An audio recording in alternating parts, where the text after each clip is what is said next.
All right, Daniel, are you here? I'm here. So I think if you would like to get started, we have quite a few folks who are here. Is Leticia able to speak and translate or interpret? Is her microphone accessible? Yep, one moment here.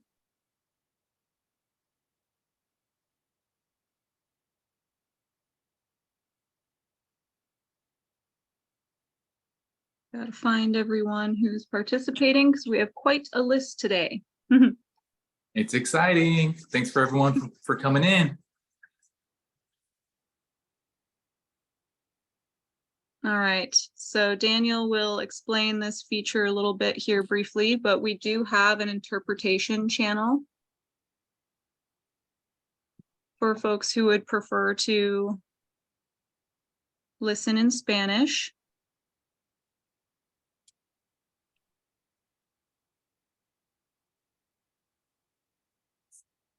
Oh, Leticia, I'm gonna need you to accept the invitation to be promoted. Let me follow up with her. I'll be right back. It's Daniel's incredible mother who has volunteered to be our interpreter today, so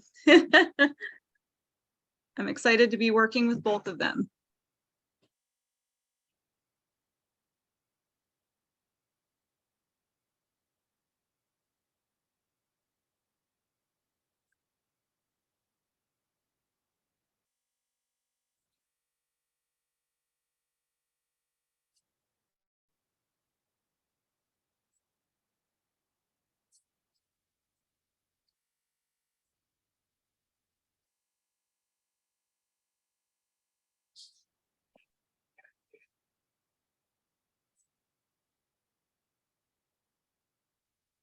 Okay, so I just followed up with Leticia, my awesome mother, and she is still not a panelist. I think she was hesitant to touch anything on the screen. So Janelle, if you can give her one more invite to do that, that'd be appreciated. Can do.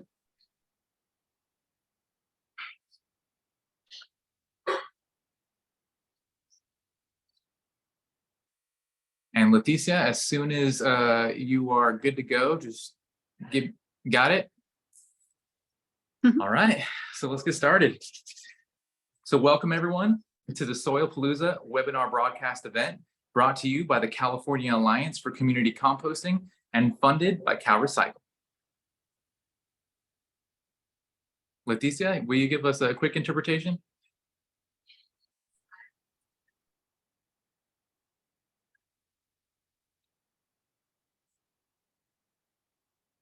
I'm sorry, Leticia, I think you need to unmute your microphone.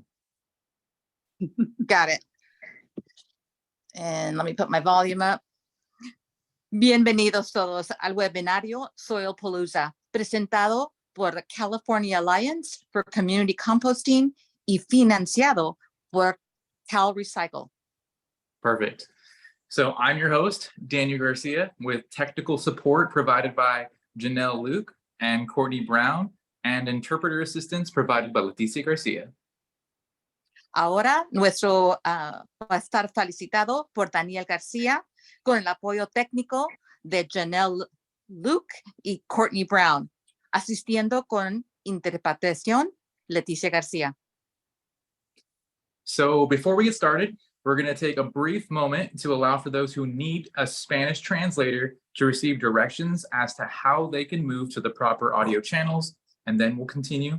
Take it away, Leticia. Para los que prefieren la presentación en español, favor de elegir el botón que dice español. Si no pueden localizarlo en la pantalla, elige la opción que dice more o más. Simple toque la pantalla y lo va a ver. Ahí lo encuentran.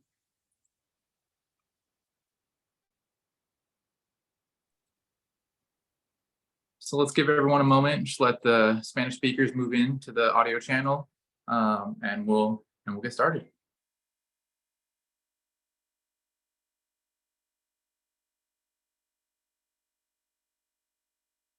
Is everyone ready for some compost knowledge?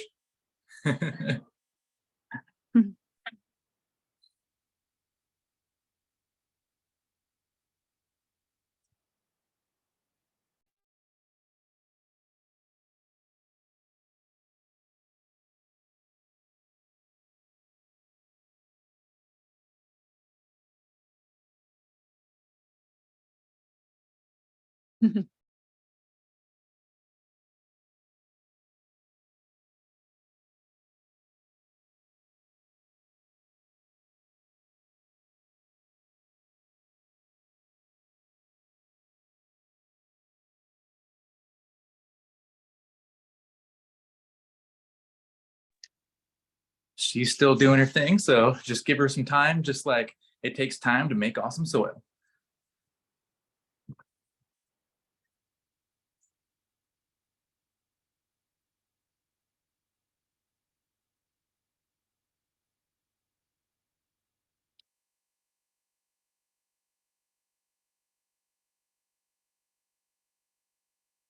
Janelle, is there any way to tell for certain if people have migrated over to the Spanish audio channel on your end?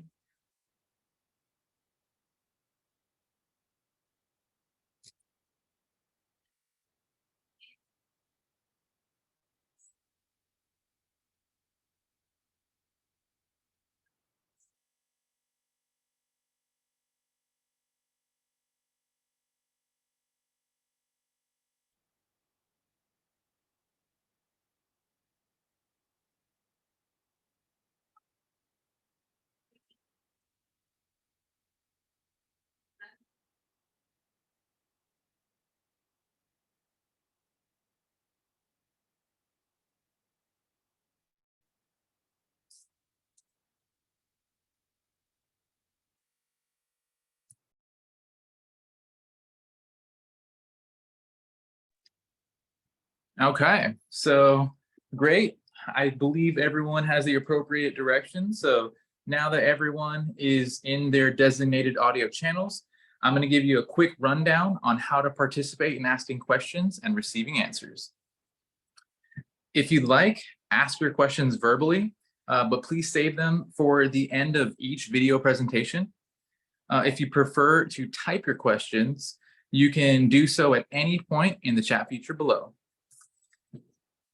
We'll attempt to answer as many questions as possible, starting with those asked verbally, followed with answering those answered in the chat again below. Should by chance we're not able to answer all of the questions by the end of this broadcast, no worries. The remaining unanswered questions will be answered by the appropriate experts and be provided in a follow-up email. All right, so let's kick off this SoilPalooza event and watch this awesome video by the Institute for Local Self Reliance about how community composting builds community wealth. Roll that beautiful footage, Janelle.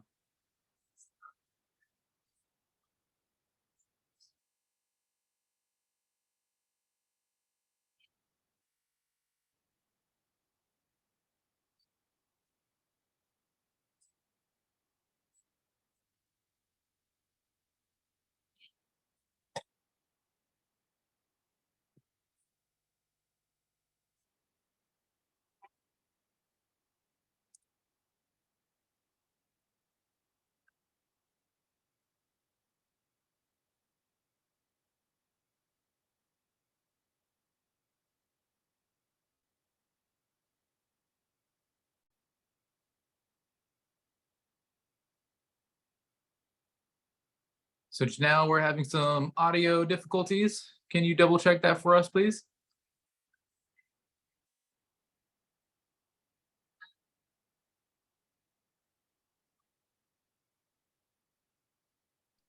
Yeah, one moment.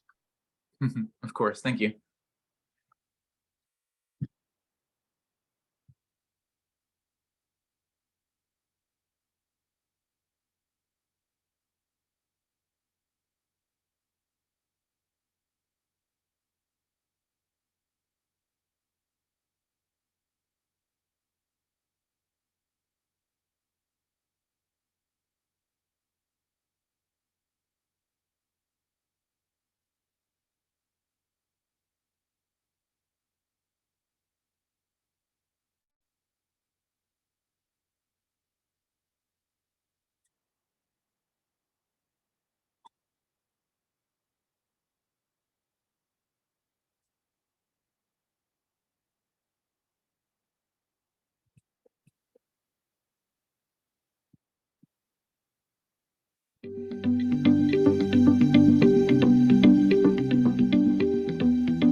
everything needs healthy soil. You can't have a healthy community, healthy water, healthy air, healthy food without healthy soil. And we have a massive waste issue. So, I saw composting as the obvious answer to address every one of those aspects. Reduces trucking, it reduces emissions, reduces landfill usage and incineration, supplying and creating a product that enriches the environment and people's health. This makes so much more sense for the community. Why are we hauling this stuff off when we should keep it close to home and use it to make something out of it? The main slogan for my business is feed the food that feeds you. So it's not only a sense of feeding, the plants or the soil, it's also feeding you and your community and kind of creating that cycle of like what you put in is what you get out. This mission of composting is very much linked to this mission of food waste reduction or food waste diversion from the landfill. I think that the community composting is just incredibly important in urban environments everywhere, and there's a lot of opportunity to have local and sustainable jobs, increase the local food movement, and just increase community engagement in a really beneficial way for a lot of people. I was thinking, all this food waste and scraps and stuff that we can turn it into something useful for the soil. So that's how I got into it. We found that restaurants and cafes and juice bars would be willing to pay us to pick it up and transfer it to the community gardens where we would help them process it and it stayed under the community garden. So that's how we got into it, was through the need to amend the soils in the community gardens and then a positive response from the businesses in the area. My personal interest in community composting is that I want to grow my own food, and because I live in an urban setting in particular, the soil is not really suitable right off the bat. I personally like the thought of why not just team up with nature and do what nature's going to do. And I see that community composting is one of those bridges that just allows an everyday person to take care of their own food waste.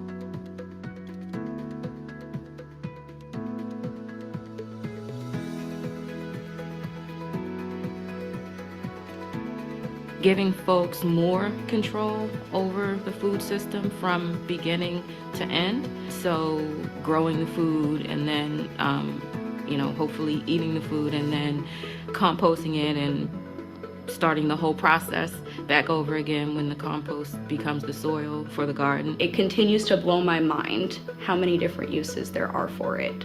I have managed to convert many gardeners in my area from their pesticides and their fertilizers to using my worm castings. It's the way to engage our taste buds from the things that we're picking out of the garden, having grown that in the compost.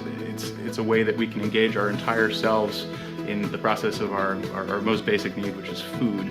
So composting is really the linchpin in a city environment to be able to do that, because you need that organic matter to be able to fuel the community-supported agriculture programs. So what we want to do is figure out how to have our own community resources reinvested locally, as well as providing incentives so that communities and individuals of wealth from outside will see the value and want to be part of investing to kind of shift some of those balances. Community composters have never been so critical in that movement, towards zero waste and towards a whole food system model. We know that we need to kind of cut the cord with the landfill, and we need to cut the cord with the fertilizer factory, and that's ultimately the only thing that's going to make our communities self-sustaining and our local food system self-sustaining. It's amazing how people from different diverse experiences bring different ideas to the mix, and I think that it's a recipe for greater success.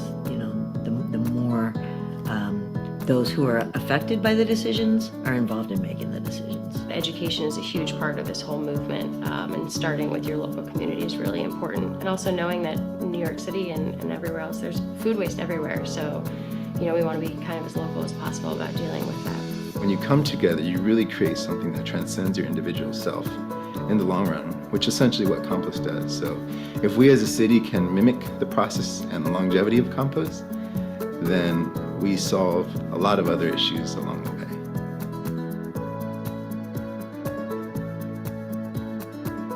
In a place like DC, where gentrification is a big issue and old residents of the neighborhood are being displaced, community composting and community agriculture as a whole are places where those are becoming meeting grounds for people to interact. Flint is what would be considered a food desert, and so teaching composting and teaching gardening is really critical there. I think the benefits are kind of endless, you know, everything from community engagement to growing local food to utilizing a waste as a resource, water retention, which is a huge problem in New York City, in our soils, but I could go on and on. The population really wants to grow food.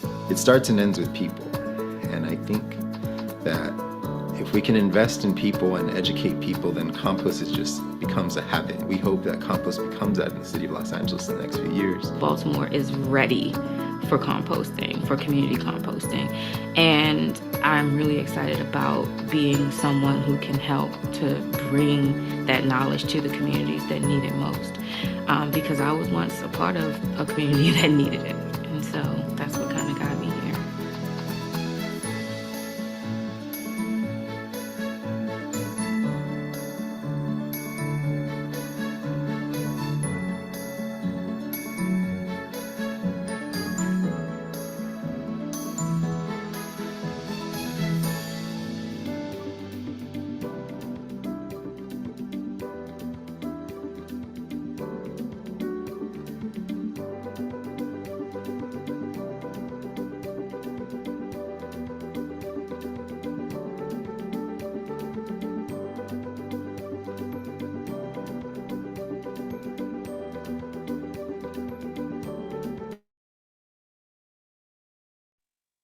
Whew, that was excellent. What a beautiful film.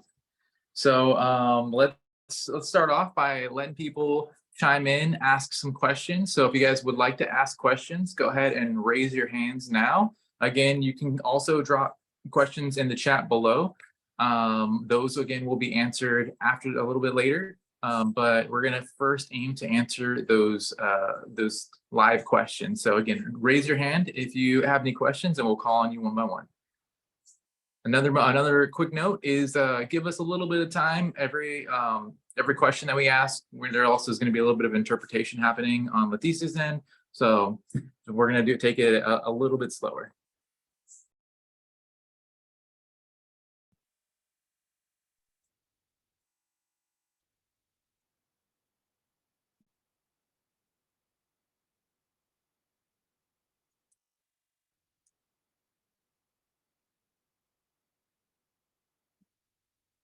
Okay, Leticia, you are also back in the main meeting with us. So if you're getting any questions from any folks that wanted interpretation, you're welcome to field those with us now as well.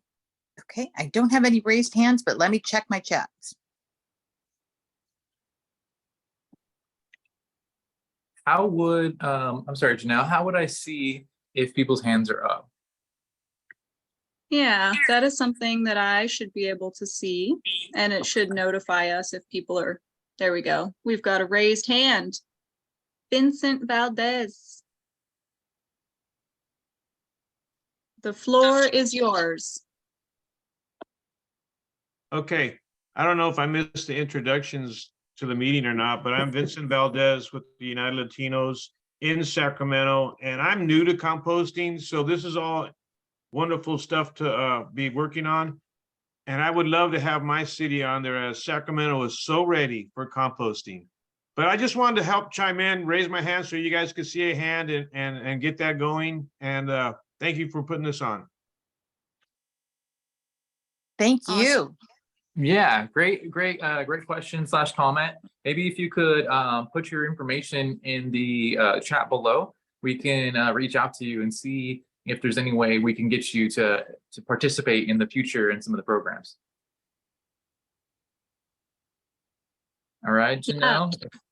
If everyone would like to maybe introduce themselves in the chat, just put a little info in there about who you are, where you're coming from. And that way we can get to know each other a little bit. I know we have limited time for our webinar this evening, but we'd very much like this to be a bonding experience as well. Let me share that with the folks that speak Spanish.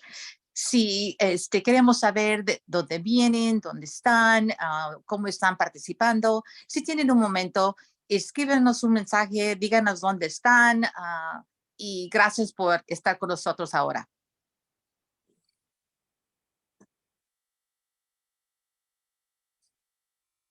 Excellent, Janelle. Well, I'll let you, since you can see the hands, go ahead and continue calling at will. Yeah, I'm not seeing anyone who's ready to ask any questions yet. So that was a lovely video from ILSR. I will drop a link to their website in the chat once we get towards the end of our webinar, so that folks can explore some more of their resources if they so choose. And for those of you participating in CCGS2, we'll hopefully be having some other offerings from them in the not too distant future. So keep an eye out for those emails.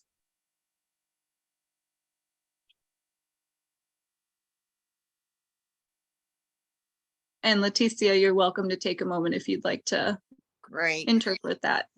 La organización está tratando de dar información por todo no nomás el país central, pero todo California. Si quieren darnos poco de información de lo que necesitan, por favor de mandarnos un mensaje, como digo, dónde son y qué tipo de asistencia necesitan. Y nosotros nos ponemos en contacto con un experto que les puede ayudar.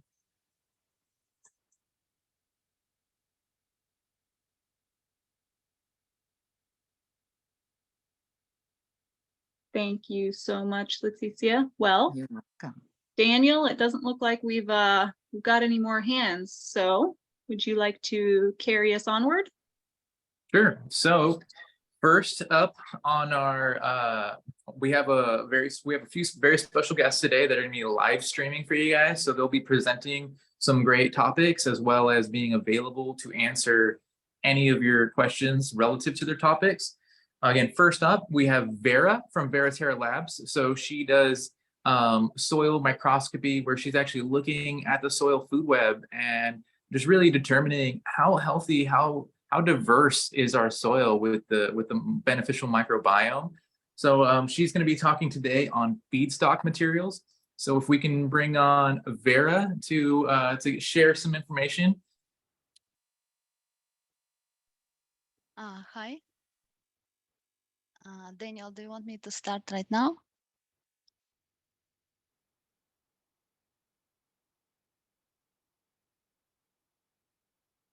Yes, Vera, I think you can start now. Can you share your video? I tried to, but it says that host stopped. So maybe you should unmute it. Yeah, let me see here.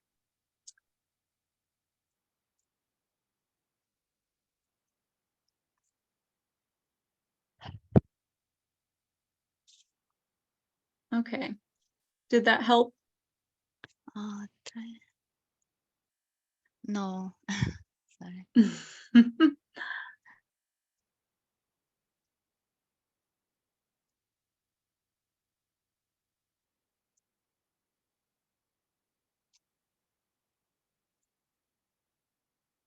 Okay. Let's see if you can use your video now. Is that no, better? Yeah, Perfect. yeah. Now I can use it. So thank you again, Janelle, and thanks for this beautiful introduction, Daniel. Hello, everybody. I'm happy to be here, and I'm excited to share my knowledge and experience with you all. My topic today is compost feedstock materials. And I assume that most people here do some form of hot composting. So I will be talking about how starting materials behave in thermophilic piles and how they affect biological quality. So we want our piles to have good oxygen levels. We want to have the right temperature for a certain period of time, and we want a good diversity of beneficial microbes during composting and in our finished compost. So starting materials, they have huge impact on all these parameters. Definitely there are other things like moisture level can affect temperature, oxygen, and microbes. But starting feedstock materials, they really play a big role in this process. So I want to start with diversity of beneficial microbes. We want to get maximum diversity of species and all functional groups of microbes in our finished compost. And those microbes, they initially live on surfaces of organic materials, or they can exist there in kind of dormant stages. So if you want this diversity, we really need to think about diversity of our feedstock materials. We don't want to make compost from manure and straw because it's gonna be not enough diversity of microbes. So we want to use, for example, several types of brown materials, several types of green materials, and maybe several types of high nitrogen materials if you have access to it. As an example, like for brown materials, you can use wood chips and dry leaves, and you can also use different types of wood chips from different trees and different types of leaves. Same with green materials, you can use several types of plants, including the weeds. You can use them as well, and also the same for high nitrogen materials. Also, diversity will be affected by the quality of your materials. For example, if your materials are sprayed with fungicides or pesticides, then there can be no microbes or very low amount of microbes, and of course it's gonna be low diversity. Me, myself, I used leaves that I collected on the streets, on the sides of the road, and they just, I couldn't get enough fungi in my compost, and they all looked kind of the same, and those leaves were decomposing very slowly. So I assume that when you collect something in the city, there is a risk that there are fungicide sprays and all other chemicals and fumes from the cars that affect biological numbers. Another thing can be is like sterile materials, things like bagged compost or bagged manure. Sorry, not the compost, bagged manure, things like blood meal and other high nitrogen sources that were autoclaved in order to be sold in the stores. So these products can give you some heat, but they don't contain microbes basically. So you can use them like as a last resort or like limiting quantity. And another problem can be is anaerobic materials, things like food waste that is like stinky, gooey, and started rotting, and things like brewery grains that have, if they were stored in high moisture conditions. So these materials contain a lot of anaerobic pathogenic microbes, and if you put these in your piles in large amount, then you like kind of giving a head start to these microbes, and beneficial microbes will be having hard time to compete with them. So you better aerate and dry out those materials.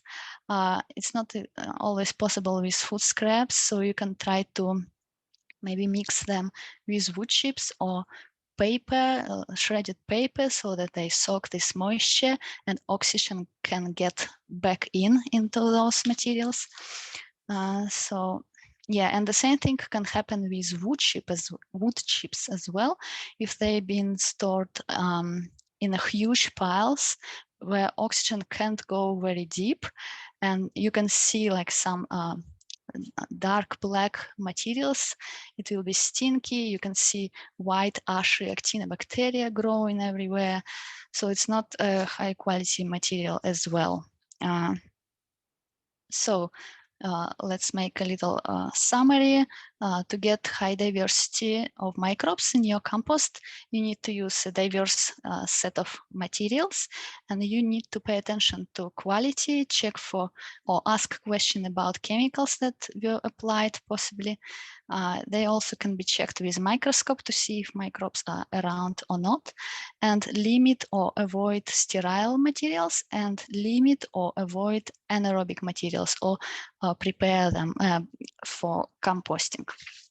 So the next thing I want to talk is temperature. So we want good temperature levels in our piles, but not as high, so that we keep good microbes in there.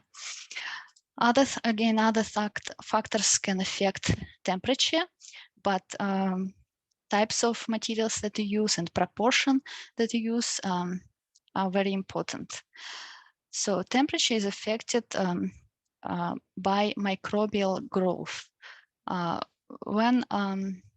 microbial growth is affected by carbon to nitrogen ratio of your materials, and also the quality of your materials. So when microbes reproduce, they generate heat. One microbe will not make a difference in the temperature, but if it's 1 million microbial cells in 1 gram of material reproducing at the same time, you will get at least 1 degree increase in temperature. So microbes reproduce when they have a lot of food that they like.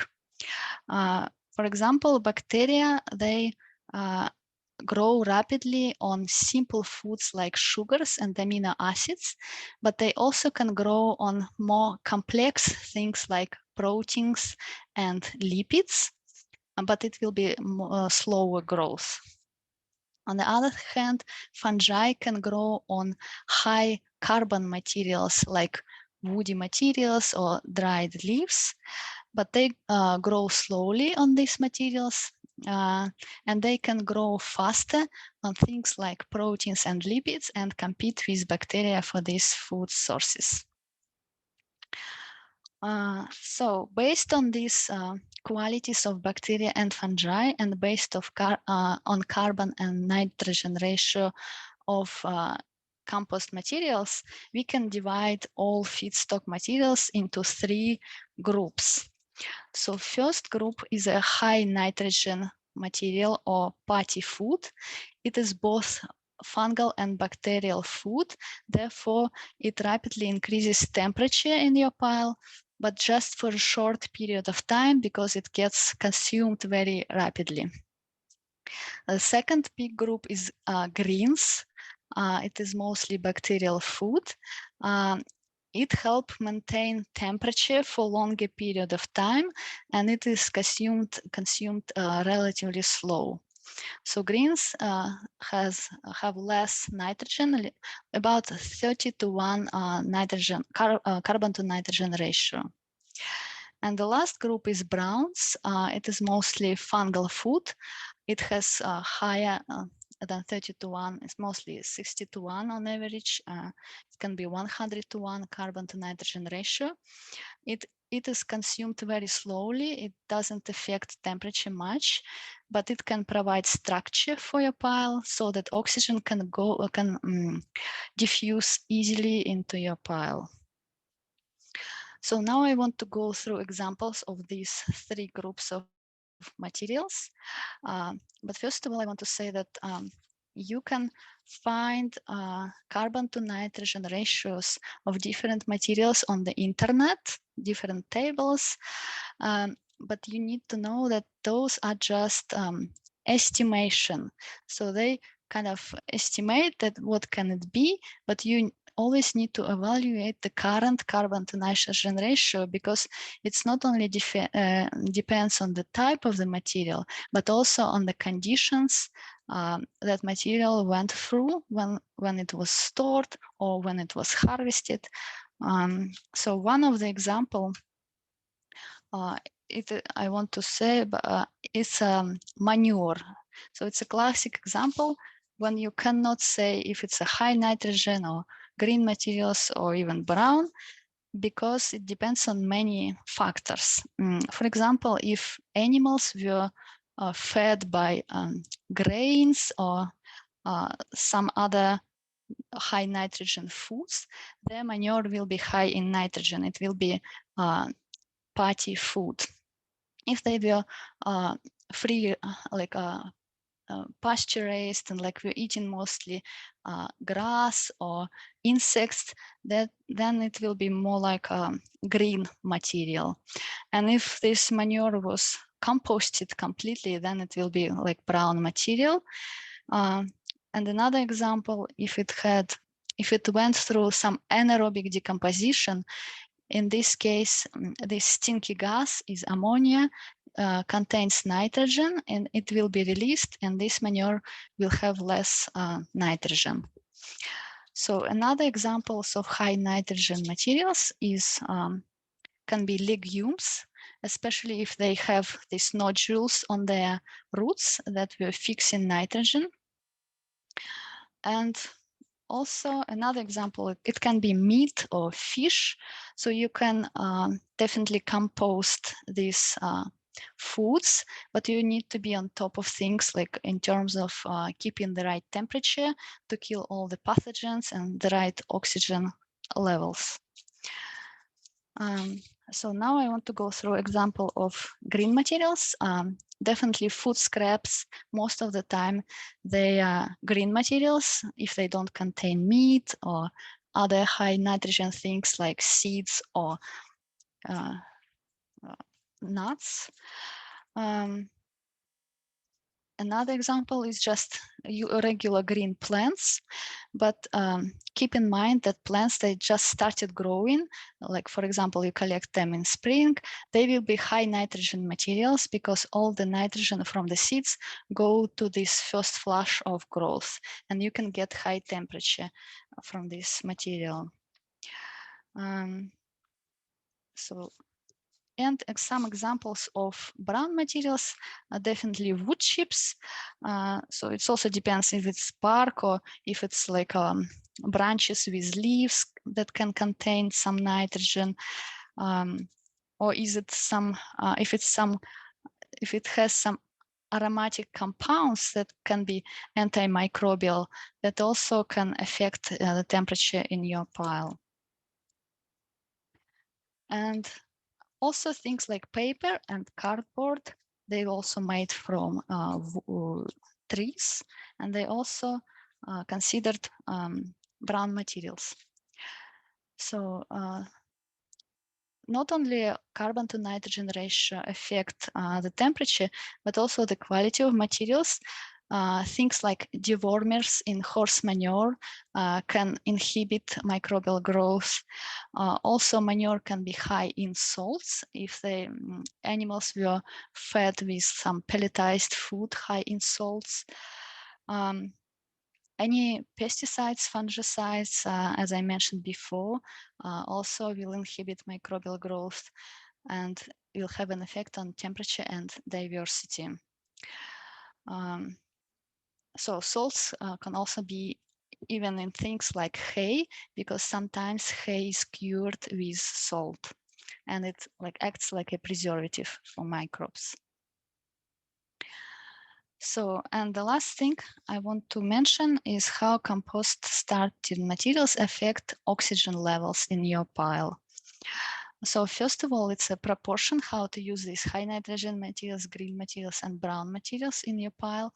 Because if you use too much nitrogen, then bacteria and fungi will start growing too quickly, and they will start using up oxygen very fast, faster than it can diffuse into your pile, and it will create low oxygen conditions, and anaerobic microbes will wake up and start growing, and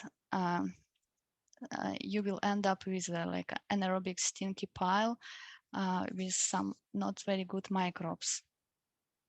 And another thing that affect is like some kind of texture of your starting materials. For example, if you want to use sawdust, I would not recommend it because it has very fine texture and it oxygen just cannot get through it if you added moisture, and you will end up with this anaerobic wet material at the end.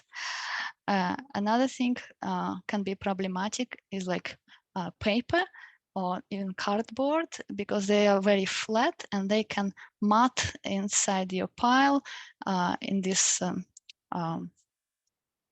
dense material, and also it will also it will not let oxygen to go in and create anaerobic conditions.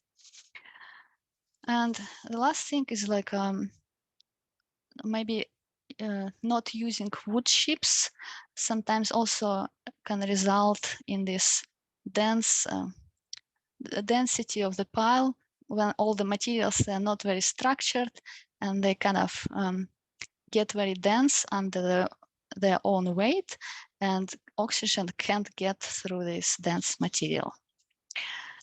So yeah, that was everything that I wanted to say about oxygen, temperature, and diversity, and types of feedstock materials. Thank you. Awesome. Thank you, Vera. Oh, so I just wanted to add people that I know. So Vera is, she's doing some really high-end composting. She's literally, her goal is to create a material that when you look under the microscope in a very short period of time, that stuff is like a complete ecosystem in no time, pretty much. So she's trying to create an ecosystem and fast forward.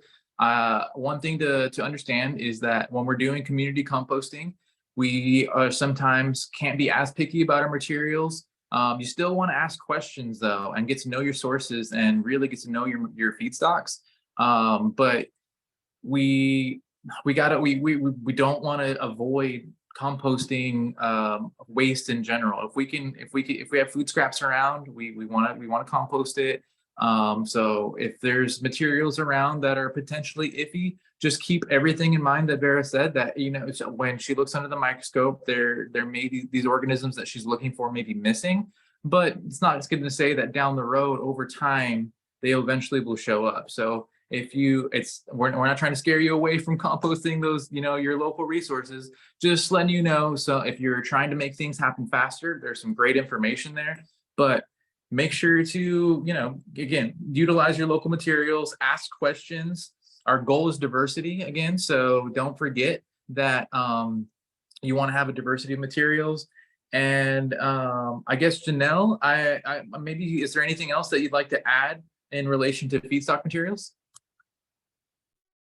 Yeah, so we do have a question here in the chat that I'm going to share in just one moment here. And then we'll open it up for Q&A. I'll bring Leticia and the Spanish speaking folks in as well. Yeah, I just wanted to really thank Vera for being here today and sharing this incredible wealth of information. Yeah, and just also reiterate what Daniel is saying, which is, you know, use the materials that you have available, and usually there are ways that you can work with them to make some really good compost still. So just being aware of some materials that can be a little bit more challenging, and yeah, don't worry about asking for help.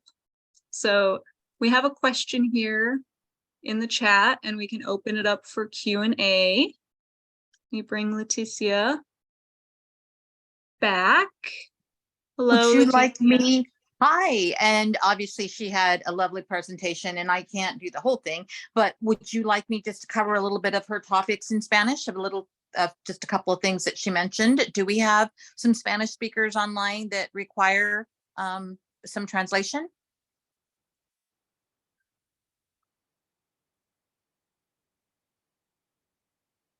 Leticia, are there folks that are tuning into your audio channel? Do you hear feedback from people? I do not. Okay. Well, we'll keep leaving that interpretation channel open for when Daniel's speaking. But yeah, Leticia, why don't you go ahead and just give us a quick summary here, just in case folks aren't able to use the interpretation setting. Okay, yeah, because on my end, I didn't see any subtitles at the bottom. So I know that might have been a little bit difficult. La señora Vera estaba hablando primeramente de la material prima.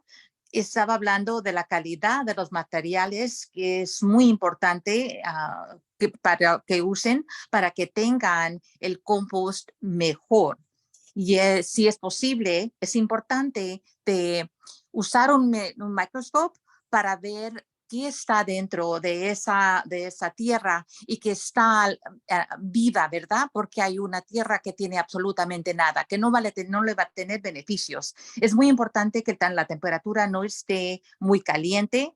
Es importante que puedan crecer los microbios y les gusta azúcar. So, use poquito cosas que tengan azúcar. Y es también importante que use cosas verdes, cosas café, como lo verde puede ser hojas del árbol, ¿verdad? Lo negro o café son cosas como palitos que se ha caído, material que ya está seco, y es también importante usar algo que tenga nitrógeno. Si va a usar algo de los animales, tiene que estar seguro que lo que comen los animales es algo apropiado y que no tenga químicos, porque esos químicos le van a afectar el compost que está tratando de preparar. Se puede usar carne o pescado también, pero ese es un poco más difícil y necesita más trabajo.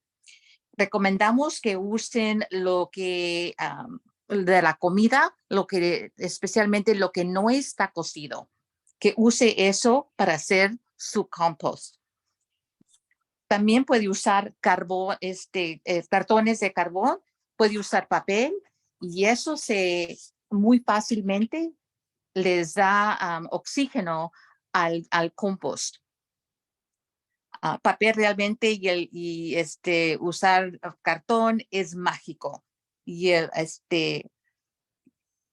cosa más importante es que tome en cuenta lo que le está echando al compost, porque eso le va a dar la nutrición que necesita y le va a dar a sus plantas los beneficios que necesitan para crecer y darle la mejor comida posible. Okay, I think we got a little bit covered there. Thank you so much, Leticia. So we do have a couple questions in the chat, and you are all welcome to raise your hand or just put questions in the questions mode or in the chat, whichever one you prefer.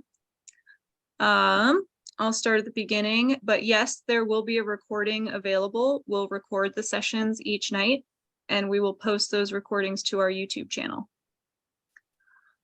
So Rosario Cardenas, and I apologize if I'm bad with names. There was a question if we should use wood chips in our compost piles. I can only speak for myself personally, but wood chips are one of my favorite materials to use in compost. The bulkiness of them when mixed with the food waste, I feel like really helps add that oxygen in that Vera was talking about, and it helps keep the piles from getting stinky. Vera had mentioned that some types of wood chips you might want to be careful with, certain types of plants, but usually if you're getting a mix of wood chips and it's not all one thing or another, you should be pretty safe with using them. So personally, I would say yes. I love wood chips. Can I add a little bit something to that? Absolutely. So I guess one thing I'll just throw out there too, there are a few trees that are known as allelopathic. So that just basically means that they tend to fight off other plants from growing. So I think Vera was kind of talking a little bit about that too, how there's some compounds that are within these plants that might fight off microbial growth. In my area, I know that eucalyptus, what was the other one? I think camphor and walnut are some of the species that kind of prevent other things from growing around them. So maybe ask your local, tree arborist and just make sure that you're getting trees that are not allelopathic. And I'll type that out in the chat below so you can spell it, look it up, get a little tree list of allelopathic and make sure that you're getting some good stuff. But yeah, I'm with you definitely. We want to use local materials as much as possible. Again, I just want to reiterate, Vera she is making high quality compost in Fast Forward. Our goal with the program is to divert waste. And so it may not be the most microbially diverse compost right off the bat because unfortunate, when we're using local waste and we're talking about municipal, people are using chemicals, there are problems in our environment.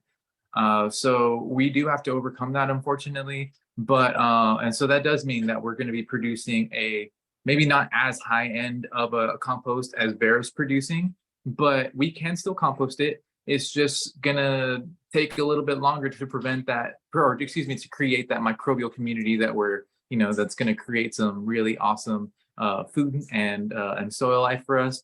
But again, just don't be afraid. You use your local materials, but ask questions. And again, I'll tag I'll put the allelopathic. I'll type it down below in the chat so you can check it out. Look up some tree species in your area and make sure that they're not on that list. All right. So, is there any more questions? Sorry, Daniel, can I add something to this? Heck yeah, please do. Yeah, so regarding this wood chips, so if they have some aromatic compounds, you can leave them for a few months to gas off, and then you can use them as well.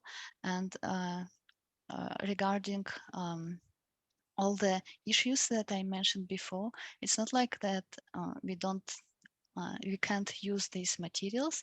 It's more like we need to use them with caution and maybe in small quantities and do a little trials and see how they perform in compost piles before we start using them large scale. And yeah, using all available materials, at the end they will all decompose. If they're not decomposing very well, we can just take this material and use it as a starting material in the next pile. And if you don't have access to a diverse set of materials, we can increase this diversity when we just take our previous pile and we just use this as a part of our next pile. And this way we increase in diversity with our every pile. Thank you, Vera. I hope that helped clarify this a little bit to some folks who were asking about the wood chips. So we had 2 more questions. I saw a raised hand, and David has dropped a couple questions in the chat. He mentioned palm fronds do not break down super great in compost. And I feel like there are probably plenty of people here who have experienced that.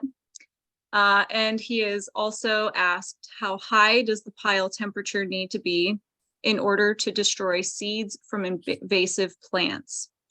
Now, I can't personally speak to the plants that you have listed here. I am up in Northern California.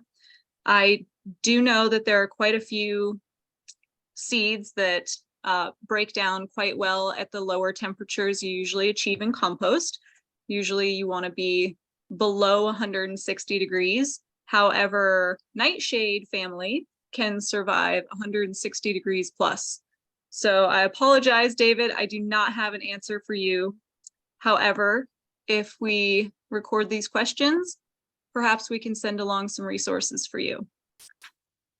So I think we need to, yes, and it was suggested that the folks down in Southern California, your northern or southern coordinators, regional coordinators should be able to help you out with some of that info. So we're going to scoot along and listen to our next presentation. Again, Vera, thank you so much for everything. And take it away, Daniel. All right. So next up on our presenters list for today, we have Prema Walker, or Prema Walker, excuse me if I got that wrong, from Prema's Permaculture and Composting. So she's going to speak today on waste audits. Can we take it away, Prema?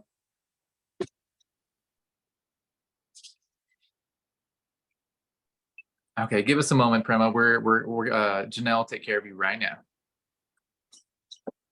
Próximo vamos a tener a Prema Walker, que nos va a hablar de unos tópicos. Vamos a esperar un momentito que la prepare.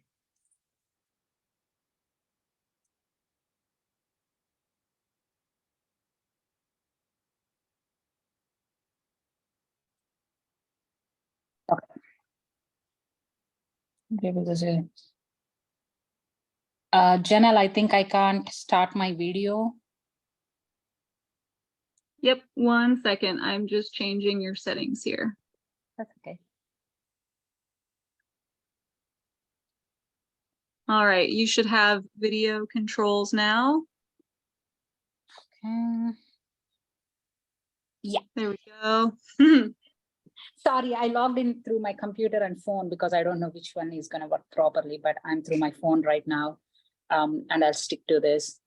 I am here to talk about waste audit and how to conduct it.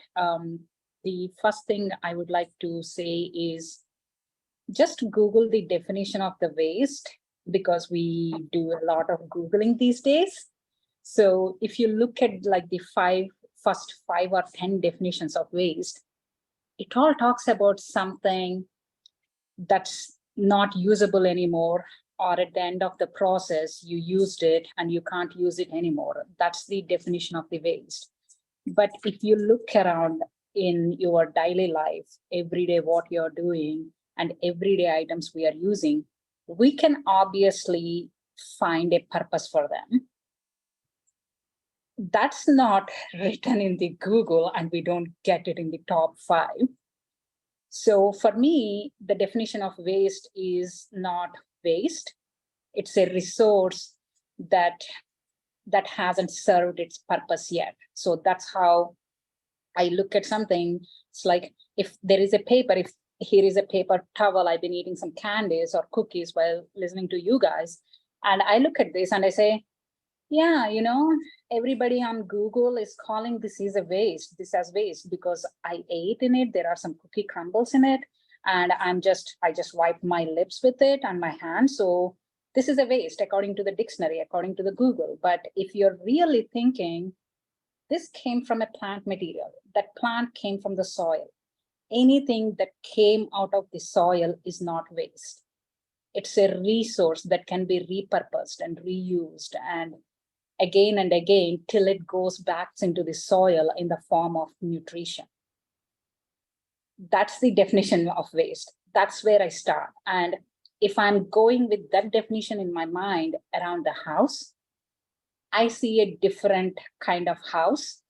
I don't see waste anymore. I see resource that I can be repurposed into art if I have the artsy touch, or if I'm a very good community composter, everything goes into my compost pile with exceptions. So that's where I would like to start. If something is coming out of the soil from a seed, from an animal, or whatever it can be, if something is coming out of soil, it has to go back to soil in the form of some nutrition, which can be compost or something else. It should not end up in a waste stream for any reason. That includes what coming inside of our body as well. But when we are like our urine and our humanure, that's what they call in one of the books. So nothing is waste. We just don't know how to use a resource. This is the mindset switch we need to do as community composters. We are not just taking whatever people are throwing at us just because they're paying us or the government is giving us. We are educating them, and it's really important to, a little by little, a bite by bite, change their thinking, because nobody taught them how to think through these things. The education system is not aligned that way, and our societal relations with other people are completely different. I see folks talking about their favorite game rather than talking about, hey, can this be composted, or do you consider this as waste? People don't talk about those things. So we need to normalize those things when we are talking to people. For the next 5 minutes or 7 minutes, I will talk about some examples. When you are doing a waste audit, sorry, my bad. So that's fun because I stopped saying waste audit and I correct people to as a resource audit, because technically as a site operator, when I'm trying to establish a site or develop a site, I'm going in there to see what kind of resources they have and how to channel them properly instead of throwing everything into the landfill or the recycle bin or anything else. So I'm doing a resource audit. I hope we can change the name of the presentation from waste audit to resource audit, but have waste in the bracket so people connected to it. So basically we are doing a resource audit. For example, I will give you 3 examples. One is I'm auditing your home because you heard about me and you saw me doing composting. So you asked me to come to your home, and I'm coming to your home tomorrow morning at 9 a.m. But I'll be late because I'm always a little behind with the traffic. And I'm auditing at your kid's school, or it can be your kid, it can be your neighbor's kid, it can be your nephew. A kid that's related to you in one way or the other way, I am going to audit their school, and I'm auditing one of the farmers that you grow the food from the farmer's market. So those are the 3 examples. I'm going to go there in the next week, and I'm going to do a resource audit. So first thing is your home. I'm there at 9 o'clock. We talked about this, and I said, can you please save whatever the material you're throwing out in those trash bags, including what you think as recycle, everything. I don't want you to put out your trash this week. Please save everything. I'm coming to your home at 9 o'clock. I came with my gloves. I came with a big tarp. I came with different sizes of buckets or bins and a scale. So what I'm doing is like, I'm opening each and every packet, like the trash bag, and I'm separating them. So after 2 hours, I got down to a pile that's food leftover, like the post-consumer or the pre-consumer, because you cooked everything. So that's called pre-consumer because they're still raw vegetables and raw meat or what it can be. And you have some leftover stew from last night and you forgot to put it in the refrigerator, and you're living in the Southern California. So it's really hot and the stew got bad, so you want to throw it away. So I separated my first bin, or my first bucket is filled with food material, and my second bucket is filled with a ton of paper towel, because you are a household of 5 and you use paper towel every single day, and you have Kleenex because you have a kid and you're using them everywhere. So I got a big pile of Kleenex and paper towel. And yes, you have an infant, which means obviously you have some soiled diapers. So that's my 3rd bucket. And for the 4th bucket, I have some cardboard that you're putting in the recycle bin. I have some cardboard envelopes from your junk mail. I have paper from your junk mail. I have glossy paper, like the shiny glossy paper, like a cereal box that you're throwing it into the recycle bin. I have glass, I have aluminum tins. So everything from the recycle bin. I don't know whether everybody is getting a green bin or not. Down here, we have a green bin in which they want us to put the yard waste. Basically, they're saying, hey, you don't have to use it. We will take care of it. So the green bin contains your garden leftovers, or your grass clippings, or your tree trimmings, tree trunks, and everything. So I separate all of them, and now I'm talking to you. Okay, here is what I found. In the last 1 week, a family of 5, your family is throwing away 75 pounds of food material. That's only 75 pounds. And all the paper towels and the Kleenex is around 30 pounds. And the cardboard, some of it is pizza boxes, because with the kids and everything, it's chaotic a little bit. So you ordered some pizza or you ordered some pasta, and you put a soiled cardboard in the recycling bin, which is not appropriate. Because it's soiled in the recycling stream, they don't take it. So let's put it with the food material or with the paper towels, because we can compost it. So it's not only I am telling you, hey, what are you not doing, what you're supposed to do, but I'm educating you. Well, before coming to your house, I researched about a little bit about your city's waste haulers. What are the recycling laws? What are the laws around green bins? What are the laws about waste bins? And I found that you have a recycling facility 2 miles away from your home, where you can take the glass containers and the aluminum containers or any kind of other metal, because they give money back for that. So instead of putting this in the recycle bin, if you have time and space, you can take it to the recycle station and get money a little bit. Now there is, and a last pile is full of junk mail, envelopes, mail like your credit card statements and everything that are not glossy. And I stack them with the paper towel, soiled cardboard, and Kleenex as well. Now looking at this, I have only 3 streams. One is compostable completely, which includes food material, paper towel, soiled cardboard, your junk mail without any plastic windows, excuse me. The second one is your recyclables, which is basically your beers you had, or the wine your spouse had a little bit, and all the good stuff, kombucha and everything you guys are drinking. You have glass, aluminum that can be taken to a recycle facility and get some money for that. And we have a little bit of glossy paper, which can go into the recycle bin. And we have a bunch of soiled diapers.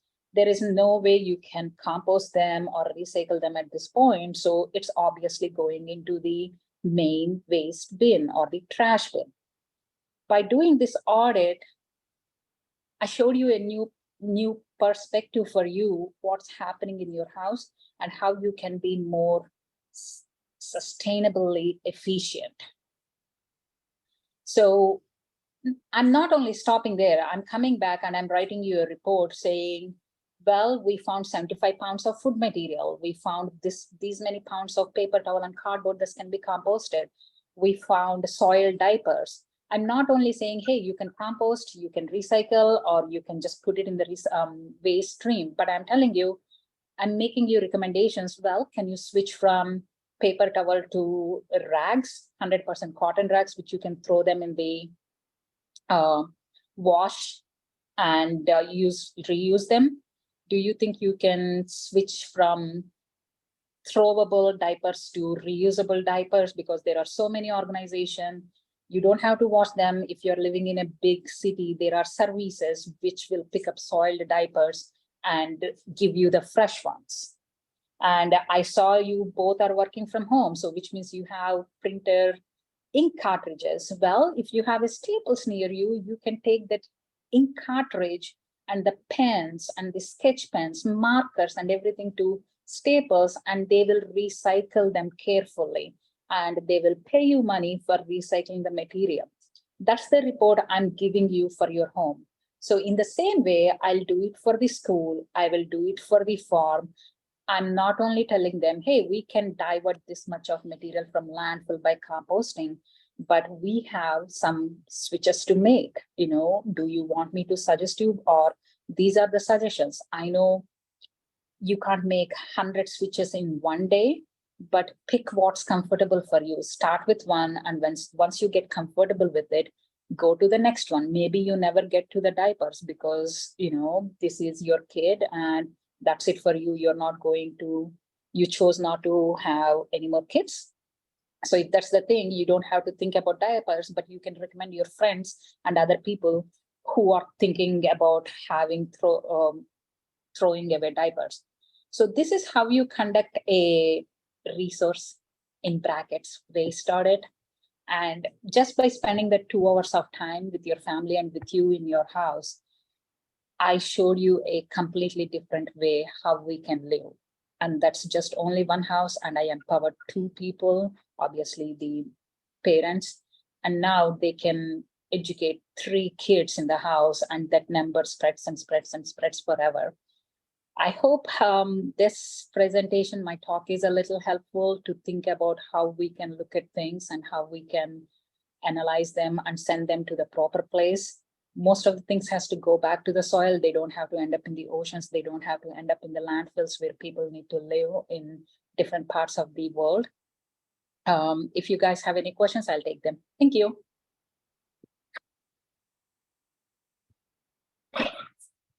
Awesome. Thank you so much, Prema. That was amazing. So, okay, so I'm gonna let Janelle take it away with calling on the people to, if anyone has their hands raised, if they want to get their answers or their questions answered, or again, if you want to put questions down in the chat, we can go that way too. Absolutely. Thanks, Daniel. And thank you, Prema. We were getting real excited in the chat while you were talking. So we do have another question from David, and he's asking, do the inks in printed materials contaminate the compost pile? I think I will tell what I found so far, but I would like to do more research on that, because at some point the federal government changed the ink from like chemical based to soy based or water based. So if you know your ink is not chemical based, I think it won't matter, because if it's made with soy or water based, it will break down easily. That's something you need to check with your ink manufacturers, because there are tons of different varieties and there are generic versions that are sold on Amazon. So we don't know what kind of ink base they are using.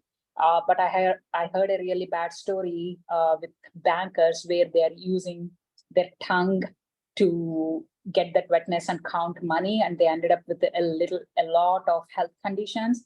And the research found that it's because of the ink they used in printing money.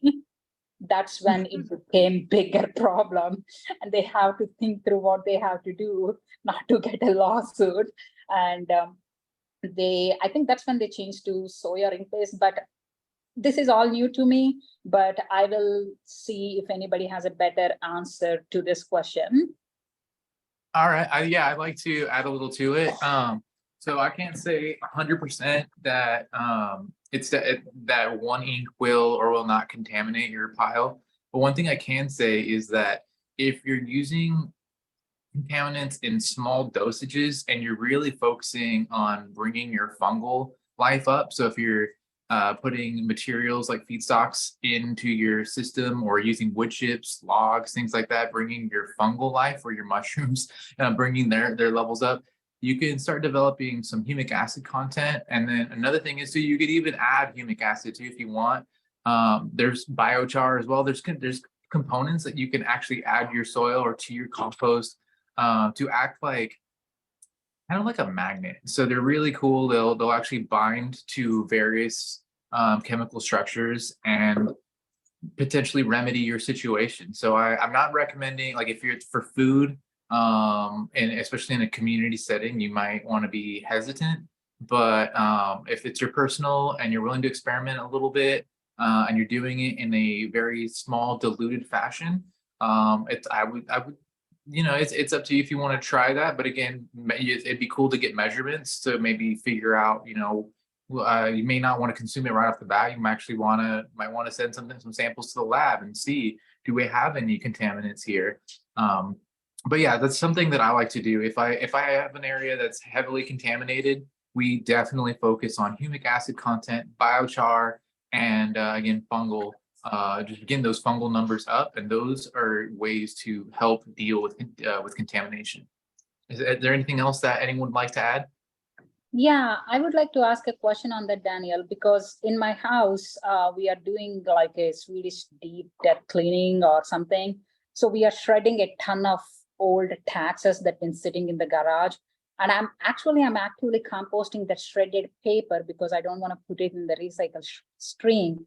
I'm just using some coffee grounds and shredded paper, and my fungal activity is really good. That's the best pile I have in fungal network area, but I'll send a sample. Do you have any comment on that? Because I'm literally using shredded paper and coffee grounds. That's it. Yeah, so the shredded paper, obviously that carbon source is great for growing fungi. Again, fungi are going to be producing humic acid. So I would say that they're probably helping deal with your contamination issue. I'd always recommend, though, if you're going to be consuming from something, get it tested. I'm not entirely sure what. I would look into inks first of all and figure out, what are the inks out there? Like what chemicals do they compose of? And then maybe start looking for labs that might be able to test for some of those chemicals. But if you have a really high fungal dominance in your pile, that's a really good sign that you're likely dealing with that issue. Awesome. Sorry. Oh, Sorry, Jane. I wanted to add about ink. I'm pretty sure that all in the United States, at least, all inks are soy-based now.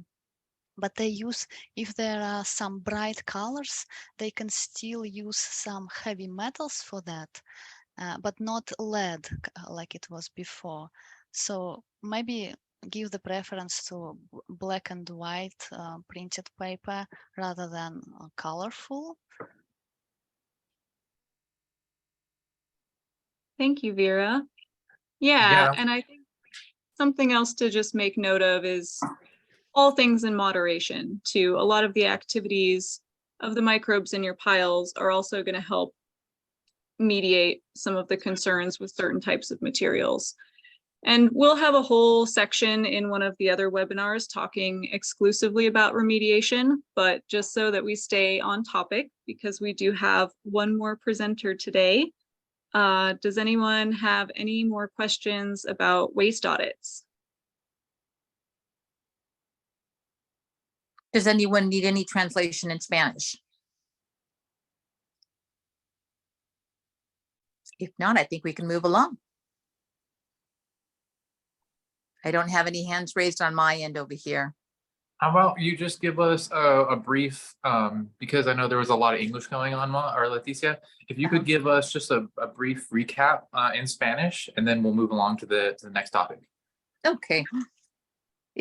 Prima estaba hablando un poco de auditoría de residuos y se nos estaba explicando qué podemos usar para el compost y cómo separar nuestros materiales que usamos en la casa. Y tenemos que educarnos, y también porque la sociedad no es una conversación que realmente tienen. Es importante saber que realmente casi todo que usamos se puede usar. No tenemos que tirar casi nada. Comida se puede usar, especialmente la que no está cocida. Si vamos a usar papel, traten de usar papel que está escrito en blanco o negro, porque los colores posiblemente tengan un poco química o algo así, pero papel que escrito en negro va a estar bien para que lo usen. También el cartón, y porque nos estaba explicando que fue con una familia y en una semana encontró que tenían más de 75 libras de comida que estaban tirando. 75 libras, imagínense todo lo que se está tirando. Pero antes de tratar de separar cosas, hable con la ciudad. Cada ciudad tiene sus propias leyes y ordenancias y tenemos que seguirlas. Pero le quería decirle a ella que por favor trate de usar cosas que no tenemos que tirar. Por ejemplo, si está usando servilletas de papel, use una toalla o algo que se puede, algo de fábrica que se puede lavar para no tener que tirarlo. Y ese es un proyecto que podemos enseñarle a nuestros niños, a la familia, ¿verdad? Para que todos puedan beneficiar de lo que que no estamos tirando. Estamos usando casi todo, cortando el zacate, las hierbas, todas esas cosas podemos usar y no tirar, porque si no, nuestro mundo se está llenando con muchísima basura, basura que no tiene que estar allí, que podemos usar regularmente y que nos puede beneficiar a nuestras plantas. Just a quick overview. We're All right, ready. thank you, Leticia. So let's move on to the next topic. And last but not least, we have Giangelo from Food Ed, and he's going to be chatting with us about educating subscribers about using community compost hubs. Hi, everybody. Nice to see you. I'm going to share my screen now. And it looks like we're rocking and rolling. Okay, so I'll be talking about educating subscribers and how you can meet folks where they are and think about educating folks to use your compost bins and use your community spaces accordingly. So that's me. I'm Giangelo Giolios. I'm the Education and Program Director at Food Exploration and Discovery. And what we do at Food Ed is we turn spaces like this. This is one of our community gardens into a space that comes alive, and composting is a big part of that. Right now, everybody has to learn more about compost, and folks have to get educated, and meeting people where they're at with this when it's something that is brand new to them, something that they have no background in, something that can be scary for folks, that can be intimidating, can feel like an imposition, feel like they don't have any time for it, or they have to comply. How can your organization, and how does our organization, we see ourselves through the lens of being a friendly neighborhood nonprofit. Through that, we're able to connect with the community to make that information that is difficult for folks and scary and different and new, findable, and build community and get people connected, make it easy for them, and then make all of those measurable targets and metrics that we're all starting to think about reachable. So when we're educating folks, and this is a great resource from LA Compost, one of our partners, some of the things that we're trying to get people to know is what goes into making compost. LA Compost has this great graphic, and sometimes it's a graphic, but we're just trying to get folks thinking about this. Another thing is, what are the greens and browns, and what are these ratios, and what are these things that I have to worry about, and do I have to worry about this? Does my community compost hub worry about this? Who's worrying about this? Who's thinking about this? And another thing folks might be thinking about are, what are the things that I can and can't put in my compost bin and in this community compost bin? And so these are just some of the things that we're trying to communicate to folks. So one of the things that Food Ed that we do is we think about our work through a community scale. You can see in the picture on the left is one of our bug ambassadors. We have some hissing cockroaches that we share with folks. And that's at our middle school. Then the picture in the middle is that same cockroach meeting the mayor of the city of Monrovia. And then further, one of our fellows met the California governor of California, Gavin Newsom. And so our compost and our cockroach and our bug ambassadors and our programming and our education starts with the smiling middle schooler. And I always say, if I can get a middle schooler to care about this stuff, then we can get anybody to care about it. So when we're thinking about what we do at Food Ed, just so you all know who I am, I see everything through the lens of invertebrates and bugs. Vera was talking about stuff at the microscopic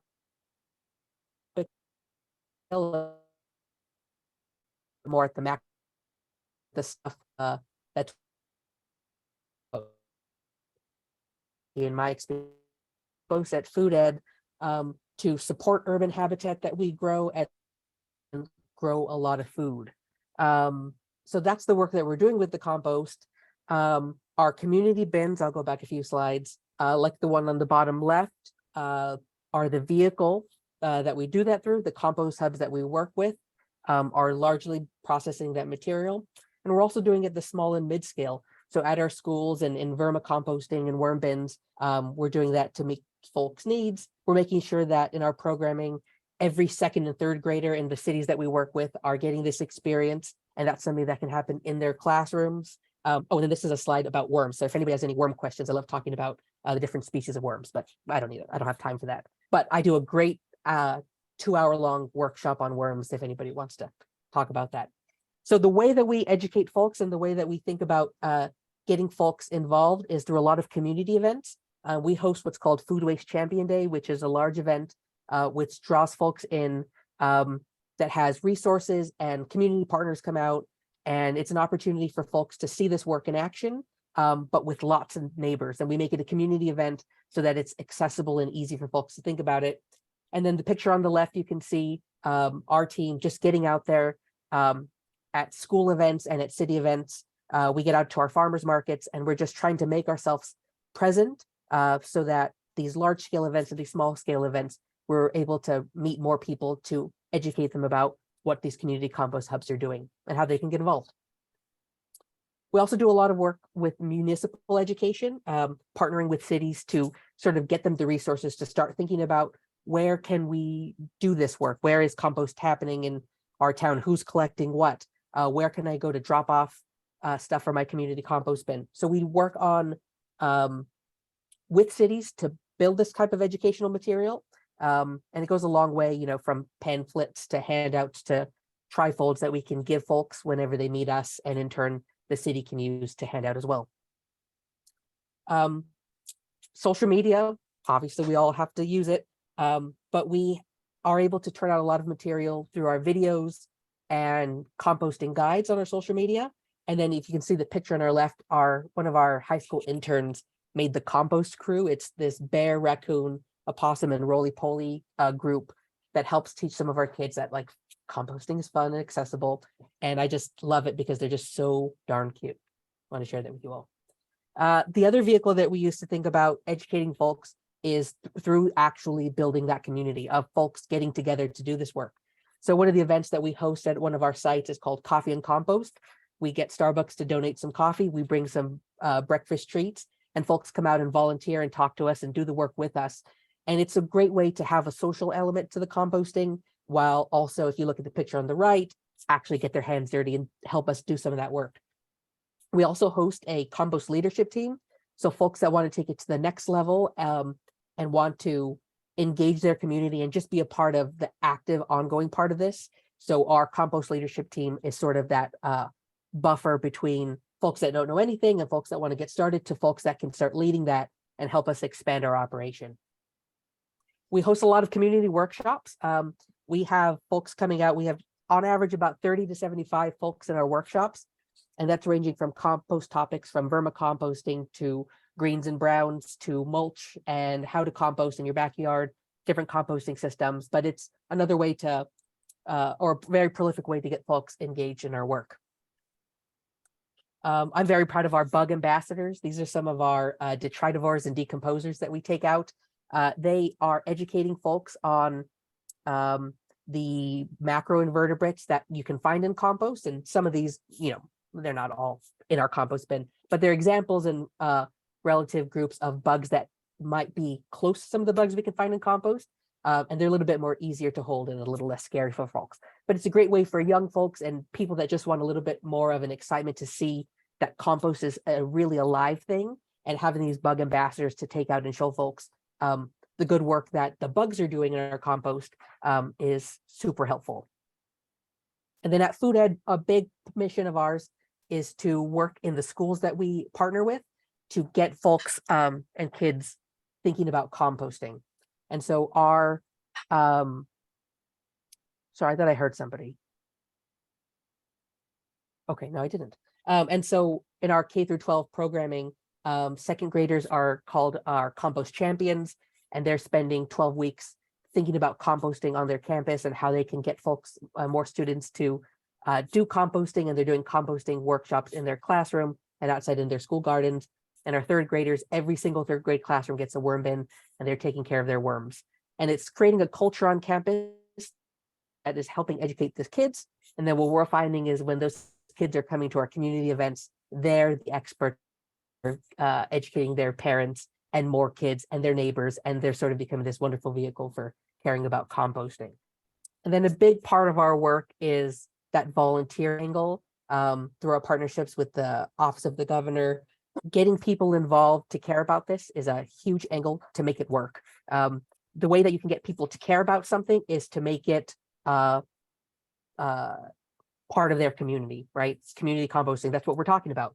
And so when people are able to take that direct action to their community, they're able to see that material going into their spaces, they're able to see that material getting composted, they're getting their hands dirty and they're doing that work, that community building, that volunteerism continues and continues to cycle through a community. And so even if it's just, folks sometimes helping out, clean some pitchforks, or really getting in there and turning the material, or just getting out to a school garden and planting stuff with some of the compost we're generating, it has a huge impact to getting them, get folks to care about this, and also educating them on how to use our sites, whether it be sort of those topics I was talking about of what greens am I putting in, what browns am I putting in, when should I be doing this, how should I be doing this, and why should I care about this?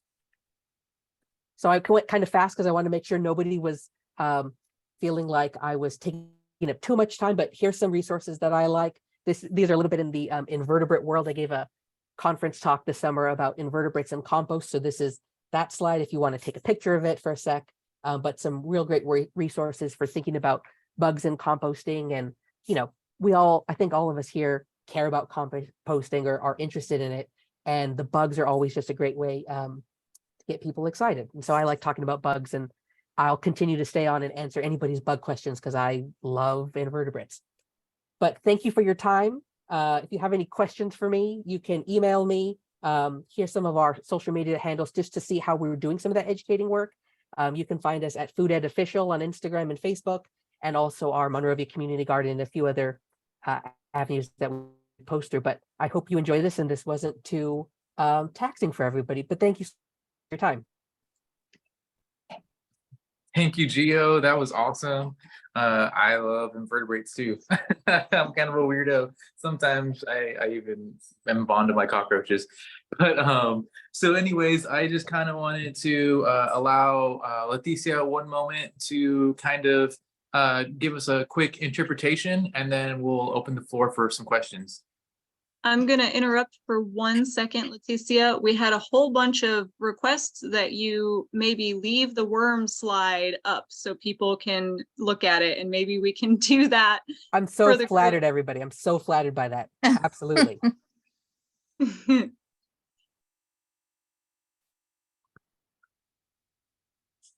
Awesome. If you want to take it away, Leticia. Ok.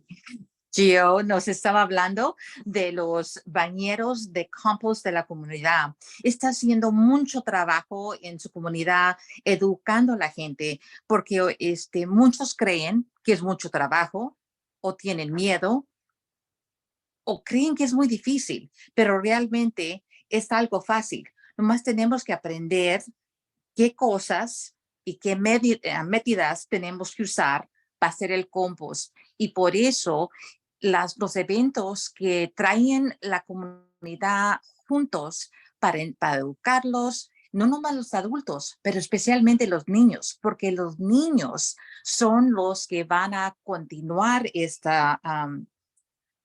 nuestro mundo, ¿verdad? Y estaba hablando de sus programas donde les explican dónde están situados las bandejas donde pueden dejar sus materiales que no están usando, y allí es algo que todos en la comunidad pueden beneficiar. Todos participan. El compost está vivo, y es tan importante que sepamos que cuando está vivo, ese es cuando está lo más beneficio, está lleno de insectos. Y esos insectos ayudan a deshacer los materiales que ponemos, ¿verdad? Y eso más pronto va a quebrar las cosas que ponemos, como el cartón, el papel, todas esas cosas. Los insectos son nuestros amiguitos. Y la cosa también que nos está hablando, que nosotros para realmente hacer un impacto grande, tenemos que poner toda la comunidad, porque cuando la comunidad realmente pone su corazón y participan, meten sus manos y las ensucian, entonces empiezan a comenzar a entender cómo trabaja todo esto y cómo les va a ayudar a ellos, nos va a ayudar a la planeta y nos va a ayudar a nuestra comida. So, muchas gracias, Gio, por la información que nos has dado. Thank you so much, Leticia. You're We had a welcome. couple of questions in here, and I just wanted to reach out to all of the presenters who were here with us this evening. I know there are probably going to be a boatload of questions once people have had a chance to really think about everything we've talked about tonight. If you would like to, you are welcome to drop your work contact or contact info into the chat for folks. And we had a Q&A if we're feeling ready to move on to that section.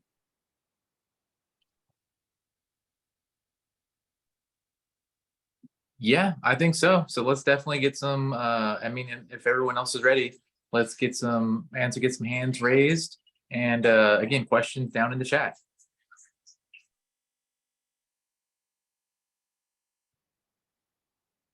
We did have one question in the Q&A. Someone was asking if Gio would be interested in sharing the PowerPoint presentation with them. Oh, sure. I'll put my email in the chat and anybody can reach out about any kind of worm you have.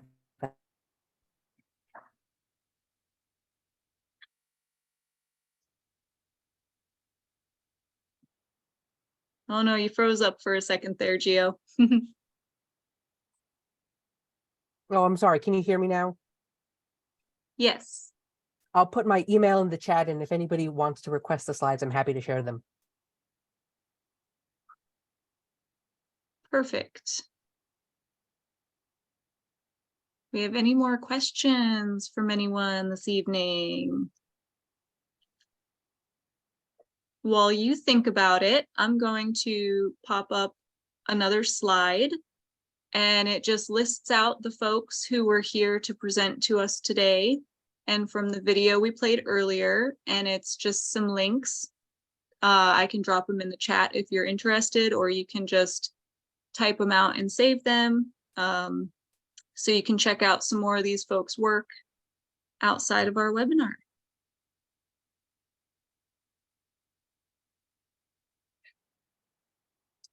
Janelle los acaba de decir que se necesitan. I'm sorry, go ahead.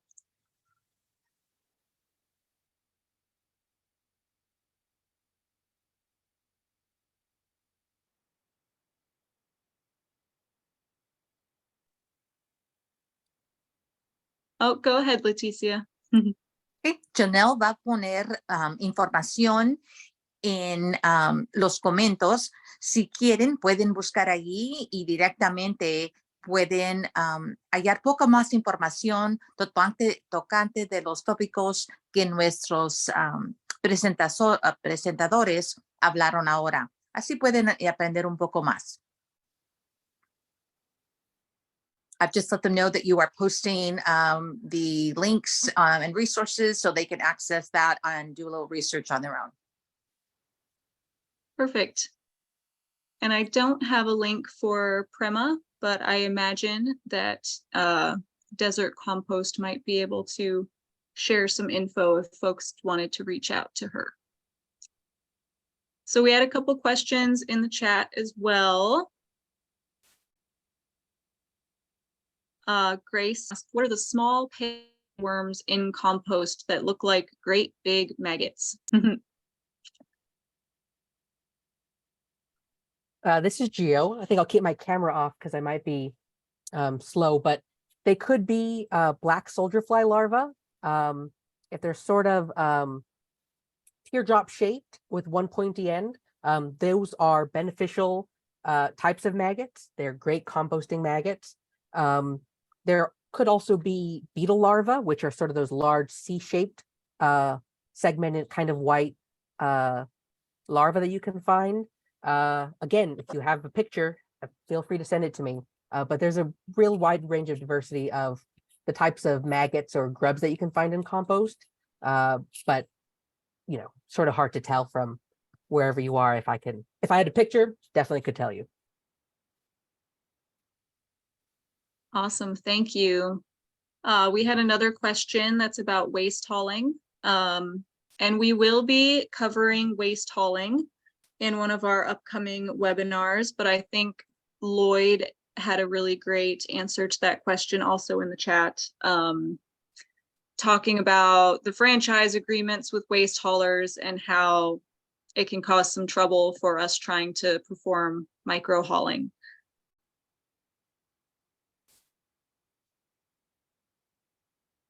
So I'm going to say we're probably going to save that for our day when we talk all about collections, which I believe, Daniel, correct me if I'm wrong, is tomorrow.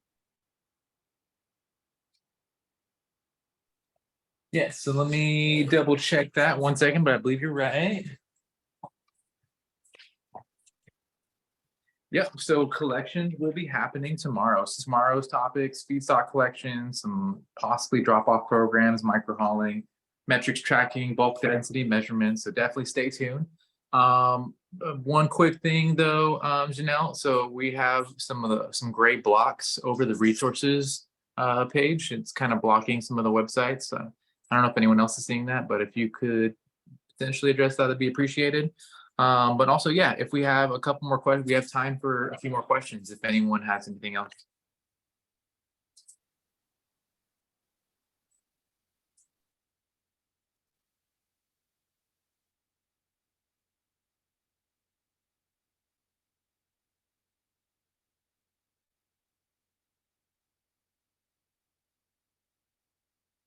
Looks like Garrett is raising his hand for us.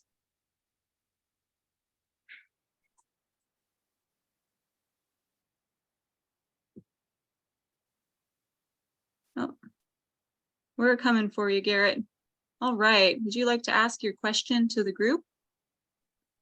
Yeah, thanks. Can you hear me okay? We sure can. Great, thank you. My question was for Vera. I put it in the Q&A, but I'll ask it again here. I'm curious what Vera thinks about, or if she has an opinion on catching microorganisms out in forests with like Korean natural farming types of practices with rice or other grains as a way of building up diversity and otherwise maybe like less diverse piles that we might be making within the community.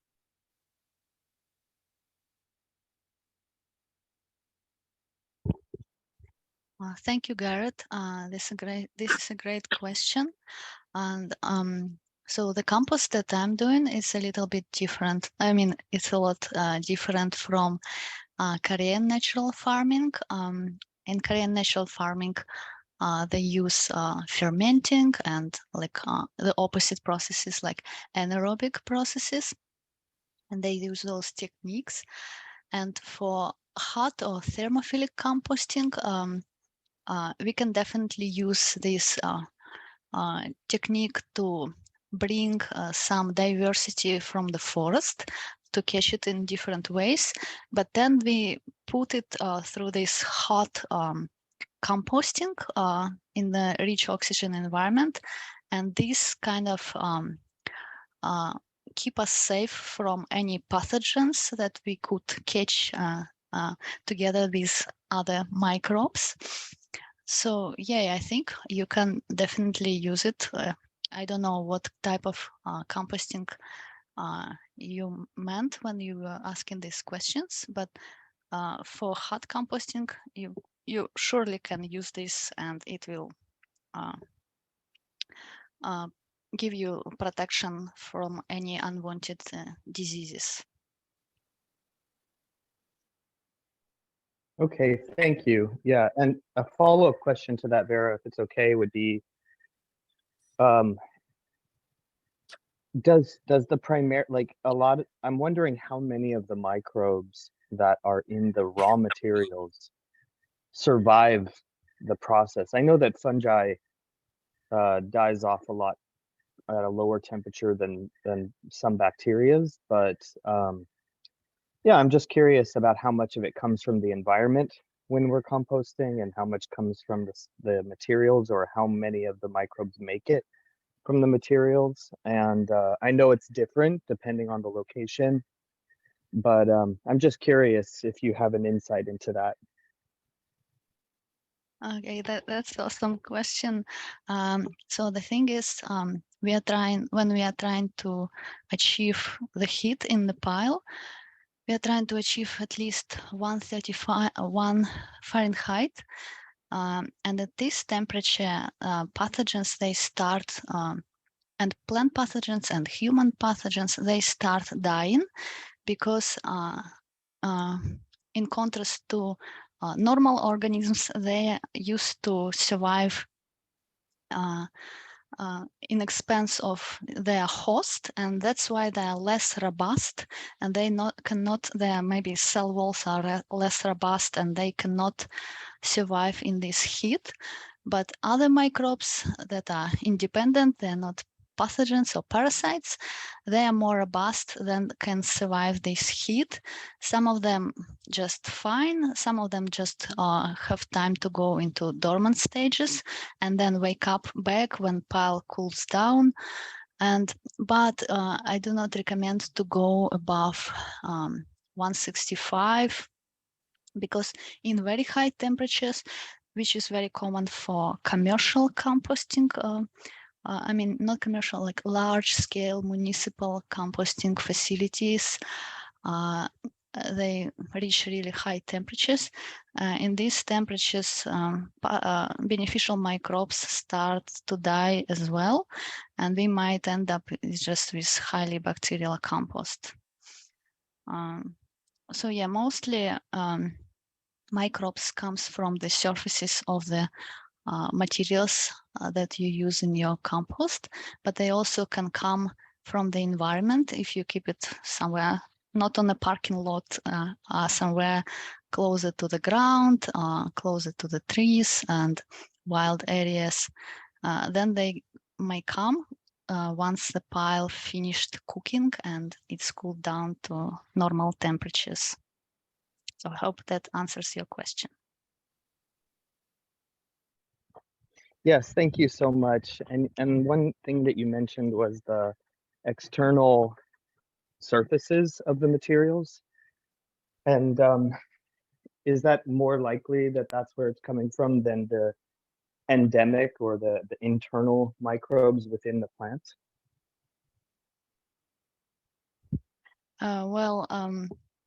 Microbes definitely live inside plant tissues as well, but they are more like they're endophytes, and they are like a certain species of bacteria and fungi. But I think most microbes that we see in the compost, in finished compost, they comes from surfaces of the materials, because they are more aerobic, and microbes that live inside tissues, they're more like anaerobic, and they maybe they won't survive. So I don't know the exact answer to this question. It's just my assumption that they come mostly from the surfaces, and it's really affected how these plants were treated, how they were grown, if the growers promoted the beneficial microbes in soil and on the plant surfaces. Awesome. Yeah, that's Thank fantastic. Yeah, thank you so much. All right, everybody. So we're getting close to our 8 o'clock endpoint. So I just want to thank everyone for coming. I especially want to thank I want to give a special thanks to Janelle and Courtney for providing all the technical support, Leticia Garcia for interpretation, the presenters for sharing their awesome expertise, and of course, the California Alliance for Community Compost and Cal Recycle for making all of this possible. So I'm hoping that everyone will join us tomorrow again from 6 to 8 p.m. and SoilPalooza will continue for the remainder of the week. So we hope to see you all week. Thanks, everybody. You guys have a great evening. And in the words of our great friend Courtney, rot on. Thank you all so much. I hope you have a good rest of your evening, and I really look forward to seeing a lot of you tomorrow. Thank you.